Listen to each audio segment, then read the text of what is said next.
Hello friends, welcome to trading Hunar. आज हम इस वीडियो में मदरसन सुमी सिस्टम्स लिमिटेड का फंडामेंटल एनालिसिस करने जा रहे हैं। फ्रेंड्स, ये एनालिसिस हम मार्च 2020 को खत्म हुए साल का करेंगे। ये पूरे एक साल का एनालिसिस होगा और इसके लिए हम पाइथ्रोस्की स्कोर की मदद लेंगे। यहाँ पर पाइथ्रोस्की स्कोर में कुल 9 क्राइटेरिया होते हैं और कंपनी को उनको फुलफिल करने के लिए पॉइंट्स मिलते हैं। कोई भी कंपनी जो 7, 8 या 9 का स्कोर हासिल करती है वो स्ट्रॉन्ग फंडामेंटल वाली कंपनियां कहलाती हैं, लेकिन यदि कोई कंपनी 4, 5 या 6 का स्कोर अचीव करती हैं वो एक एवरेज फंडामेंटल वाली कंपनी कहलाती है। साथ ही यदि कोई कंपनी 0, 1, 2 या 3 का स्कोर ही अचीव कर पाती है तो हमें उन कंपनियों में इन्वेस्ट करने से बचना चाहिए, क्योंकि वो कंपनियां वीक फंडामेंटल की होती हैं और उनमें रिस्क बहुत ज्यादा होता है। तो फ्रेंड्स, ये एनालिसिस हम करेंगे 3 राउंड्स में, जैसा कि आप अपनी स्क्रीन पर देख रहे हैं। ये राउंड्स होंगे प्रॉफिटेबिलिटी जिसमें 4 क्राइटेरिया हैं, लीवरेज जिसमें 3 क्राइटेरिया हैं और ऑपरेशनल एफिशिएंसी जिसमें 2 क्राइटेरिया हैं। और उसके बाद में, जैसा कि आप अपनी स्क्रीन पर देख रहे हैं, हमने एक नया सेक्शन ऐड किया है ग्रे एरियाज का। हम इस ग्रे एरियाज में उन एरियाज के बारे में बात करेंगे जहां पर कंपनी कोई भी पॉइंट अचीव नहीं कर पाई है, यानी कंपनी एक अच्छा परफॉर्मेंस कर सकती थी यदि उन चीजों को वो फॉलो करती जो कि इसमें निकल कर आएंगे। ये हम आपको डाटा के साथ में समझाएंगे ताकि आपको भी पता चलेगा कि कंपनी ने कहाँ चूक की है और कंपनी का क्यों फंडामेंटल स्कोर कम आया है। तो ये सब हम देखेंगे इस वीडियो में। और अभी आप अपनी स्क्रीन पर हमारा डिस्क्लेमर देख रहे हैं, ये हमारी वेबसाइट पर भी उपलब्ध है। तो फ्रेंड्स, हम शुरू करते हैं मदरसन सुमी सिस्टम्स का फंडामेंटल एनालिसिस FY20 का। इसके लिए हम चलते हैं अपने पहले राउंड में, जो कि है प्रॉफिटेबिलिटी का राउंड, और उसमें 4 क्राइटेरिया हैं। आइए देखते हैं वो कौन कौन से क्राइटेरिया हैं। सबसे पहला क्राइटेरिया है पॉजिटिव नेट इनकम का। हमें फ्रेंड्स ये पता करना है कि ड्यूरिंग द ईयर यानी मार्च 2020 में कंपनी की जो नेट इनकम है वो पॉजिटिव है या नहीं है। हमें अमाउंट से कोई मतलब नहीं है। एक बार यदि वो पॉजिटिव होगी तो कंपनी को 1 पॉइंट मिलेगा। तो हमने चेक किया यहाँ पर और हमने डाटा में देखा, जैसा कि आप अपनी स्क्रीन पर देख रहे हैं। यहाँ पर 2 कॉलम्स हैं।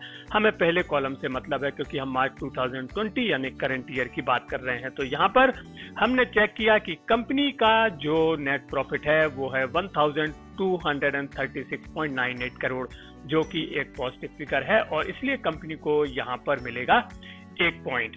तो कंपनी ने 1 पॉइंट हासिल कर लिया अपने पहले क्राइटेरिया में। और दूसरे क्राइटेरिया में ये जो कंडीशन है वो कहती है पॉजिटिव रिटर्न ऑन एसेट, यानी हमें ये चेक करना है कि कंपनी का रिटर्न ऑन एसेट पॉजिटिव है।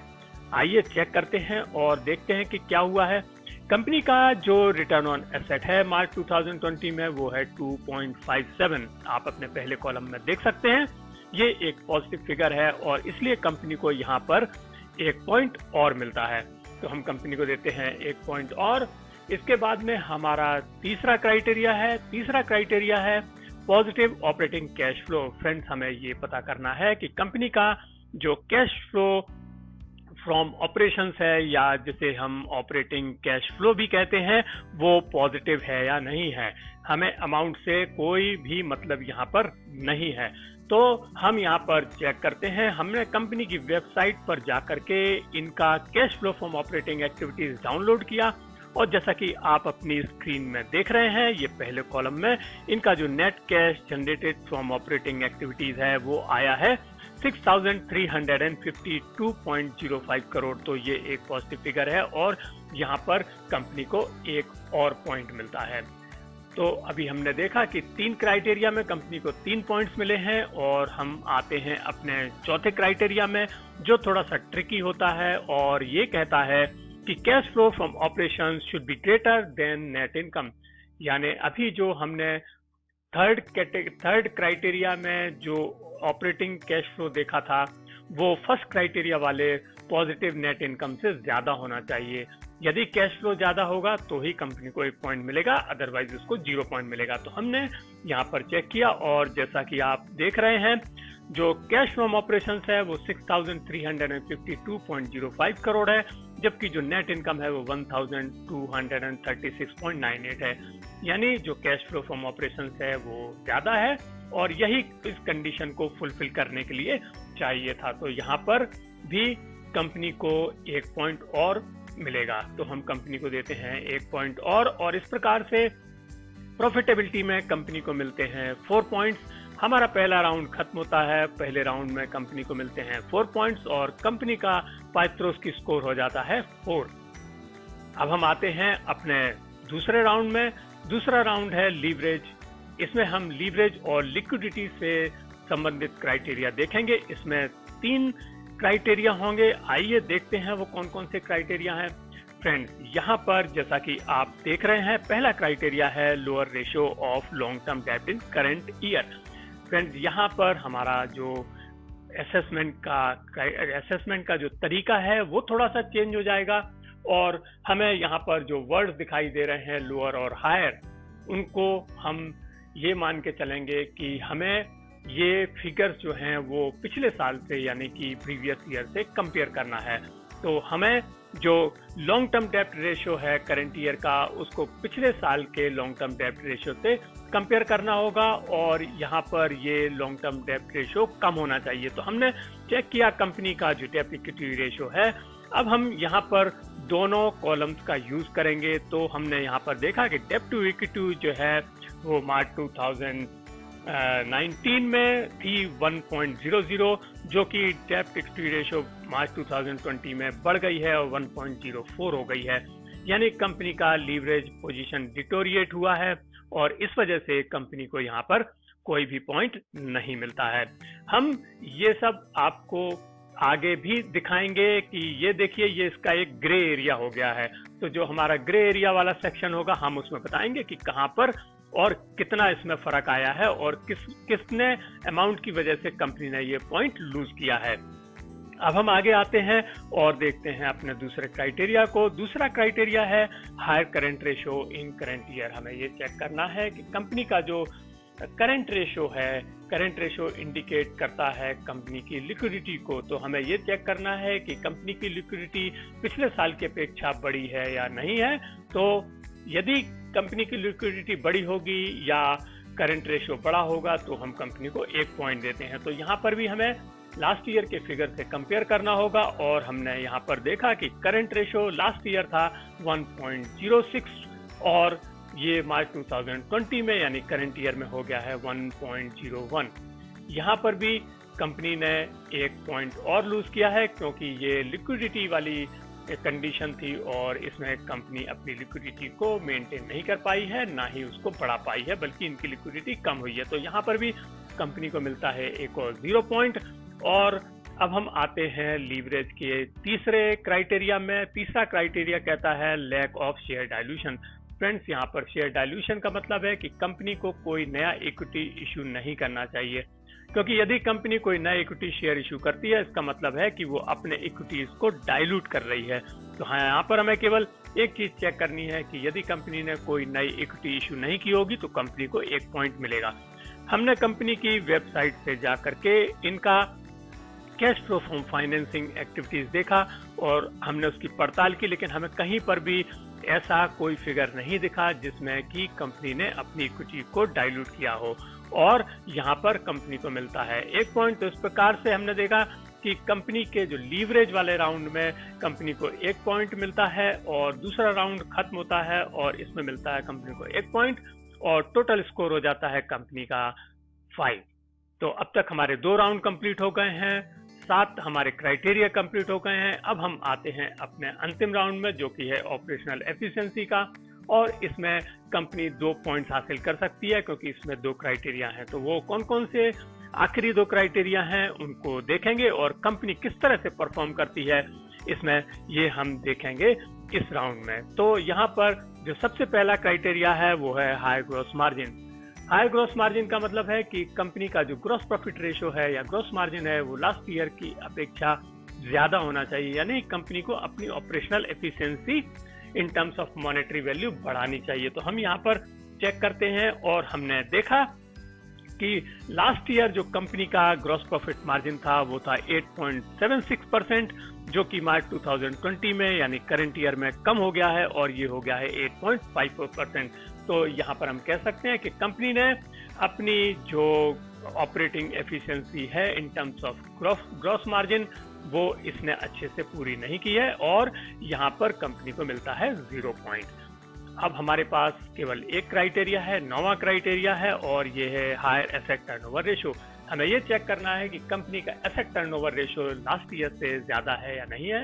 यदि ज्यादा होगा तो कंपनी को 1 पॉइंट मिलेगा। तो हम यहाँ पर चेक करते हैं और हम यहाँ पर देख रहे हैं दोनों कॉलम्स में। तो मार्च 2019 में एसेट टर्नओवर रेशियो था 146.60 जो कि मार्च 2020 में कम हो गया है 139.65, यानी यहाँ पर भी कंपनी ने इस कंडीशन को फुलफिल नहीं कर पाया है। देखिए, एसेट टर्नओवर रेशियो होता है कि टोटल एसेट्स के कंपैरिजन में आपकी रेवेन्यू कितनी बड़ी है, तो ये उसका रेशियो होता है। तो इससे ये पता चलता है कि कंपनी के एसेट्स तो इंक्रीज हुए हैं लेकिन वो उसका भरपूर यूज नहीं कर पाए हैं और रेवेन्यू उतनी जनरेट नहीं कर पाए हैं जितने की उसके प्रोपोर्शन में करना चाहिए।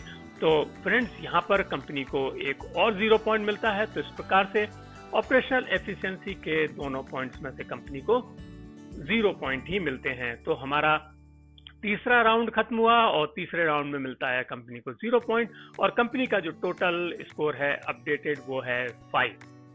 तो जैसा मैंने आपको पहले बताया था कि यदि कोई कंपनी 4, 5 या 6 का स्कोर अचीव करती है तो वो एक एवरेज फंडामेंटल वाली कंपनी कहलाती है।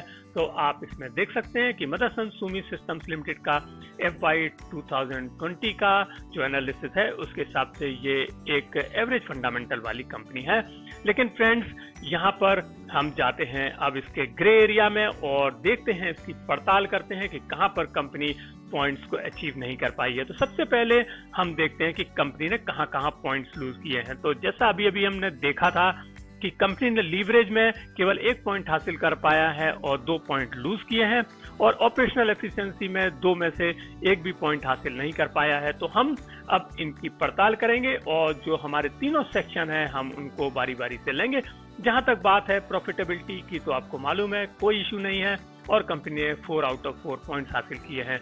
लेकिन यदि हम लीवरेज की बात करें तो लीवरेज में जो डेब्ट इक्विटी रेशियो है वो कंपनी का बड़ा है कम होने के बजाय, और उसकी वजह यह है कि इनकी जो अदर लाइबिलिटीज हैं यानी कि डेब्ट है ये इनका 9% बड़ा है, जैसा कि आप अपनी स्क्रीन में देख सकते हैं। फ्रेंड्स, यहाँ पर मैं अगर एनालिसिस की भाषा में बात करूं तो आप समझ सकते हैं कि या तो कंपनी के पास में डेब्ट था और उसने उसका पेमेंट नहीं किया जिससे उसका इंटरेस्ट एक्रू होता चला गया और ये बढ़ गया। दूसरी चीज, इन्होंने कोई नए इक्विटी शेयर नए इन्होंने डेब्ट हासिल किए, अगर इन्होंने हासिल किए तो फिर इनकी रेवेन्यू क्यों नहीं बढ़ी। तो आप समझ सकते हैं कि ये एक फ्लॉज है और यहाँ पर कंपनी का आप कह सकते हैं कि फंडामेंटल वीक हुआ है। तो यहाँ पर आप क्लियरली देख रहे हैं कि फंडामेंटल किस तरह से काम करता है। तो यहाँ पर कंपनी की लायबिलिटीज बड़ी है और उसकी वजह से डेब्ट इक्विटी रेशियो बड़ा है। तो इस वजह से 1 पॉइंट इसने गंवाया है और दूसरा पॉइंट गंवाया है इन्होंने करंट रेशो में। करंट रेशो जैसा मैंने आपको पहले बताया था कि ये एक लिक्विडिटी का इंडिकेटर होता है। यहाँ पर एसेट्स, करंट एसेट्स और करंट लायबिलिटीज का ये डिफरेंस होता है। तो यहाँ पर हमने चेक किया इनकी बैलेंस शीट में, तो आप देखेंगे कि इनकी जो करंट एसेट्स हैं वो 1% बड़े हैं लेकिन इनकी करंट लायबिलिटीज हैं वो 4% बड़ी है। तो इसका भी मतलब यही हुआ कि इनके या तो डेटर्स तो बढ़ नहीं पाए उतने लेकिन क्रेडिटर्स बढ़ गए, उनका इन्होंने पेमेंट सही समय पे नहीं किया है या इन्होंने उनसे ज्यादा क्रेडिट लिया है। तो ये सारी चीजें अल्टीमेटली कंपनी के जो फंडामेंटल्स हैं उसको इफेक्ट करती हैं और इसीलिए कंपनी का जो पॉइंट है यहाँ पर 0 आया है। तो ये 2 पॉइंट्स थे लीवरेज और लिक्विडिटी के, और कंपनी ने ऑपरेशनल एफिशिएंसी में भी 2 पॉइंट खोए हैं। तो वो कौन कौन से 2 पॉइंट्स हैं? सबसे पहला है इन्होंने ग्रॉस मार्जिन, इन्होंने जो सेल्स है इनकी वो फ्लैट रही है लेकिन जो एबिट है, मैंने इसको एबिट लिया है, मैंने ज्यादा डिटेल में मैं नहीं गया हूँ क्योंकि उसमें ज्यादा समय वेस्ट होता है, तो मैंने केवल एबिट ले लिया है। तो मैं एबिट और सेल्स को कंपेयर करूंगा तो एबिट जो है वो इनका डिक्रीज हुआ है 24% से। तो इससे पता चलता है कि इनका जो एक्सपेंसेस है वो बड़ा है सेल्स के कंपैरिजन में। तो यहाँ पर आप देख सकते हैं कि सेल्स ऑलमोस्ट फ्लैट है लेकिन एबिट जो है वो 3,510 करोड़ से घट करके 2,654 करोड़ हो गया है। तो यहाँ पर इस वजह से इनका जो ग्रॉस प्रॉफिट है वो कम आया है। तो यहाँ पर कंपनी ने 1 पॉइंट लूज किया है।